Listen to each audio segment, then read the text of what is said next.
तुम्ही डावे आहात की उजवे आहात? अहो, राजकीय विचारसरणीच्या बाबतीत विचारतोय की डाव्या विचारसरणीचे आहात की उजव्या विचारसरणीचे? हे का विचारतोय ठाऊक आहे का?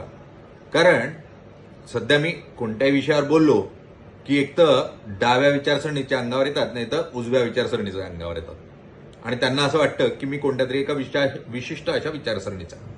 पण ते असं का होतं याच्यासाठी एक उत्तम असा मानसशास्त्रातला नियम आहे, ज्याला कन्फर्मेशन बायस म्हणतात. कन्फर्मेशन बायस म्हणजे काय?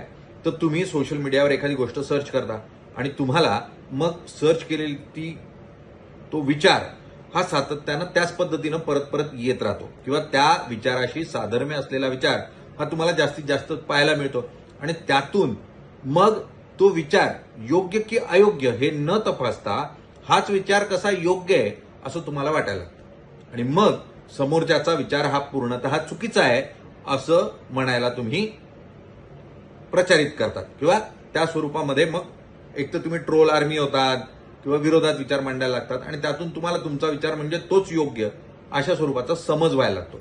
मुळात हा मानसशास्त्रीय तसा आजार असतो, कन्फर्मेशन बायस नावाचा. आपण खरं तर विरोधकाचा विचारही जाणून घ्यायला हवा. विरोधकाचा विचार जाणून घेतला की मगच आपल्याला कळतं की खरोखर आपला विचार योग्य आहे की नाही. अनेकदा ज्या काळामधला विचार असतो तो बदलत्या काळानुसार परिपक्व होत जातो आणि तो बदलत जातो आणि तो बदलत गेला तर त्यात काही वावगं नसतं. तो काळानुरूप बदलायलाच हवा, कारण प्रत्येक विचार हा प्रगल्भ होत जातो आणि तो प्रगल्भ होतो तसा तसा तो बदलतही जाऊ शकतो. त्यामुळे चुकीचं काहीच नसतं. इतरांचा विचार स्वीकारणंही चुकीचं नसतं आणि मुद्दामहून कोणाला तरी सारखं तू चुकीचाच आहे असं म्हणणंही चुकीचं असतं, कारण त्याची बाजू आपण समजून घेतली पाहिजे. आणि त्याचसाठी कन्फर्मेशन बायस असा शब्द आहे.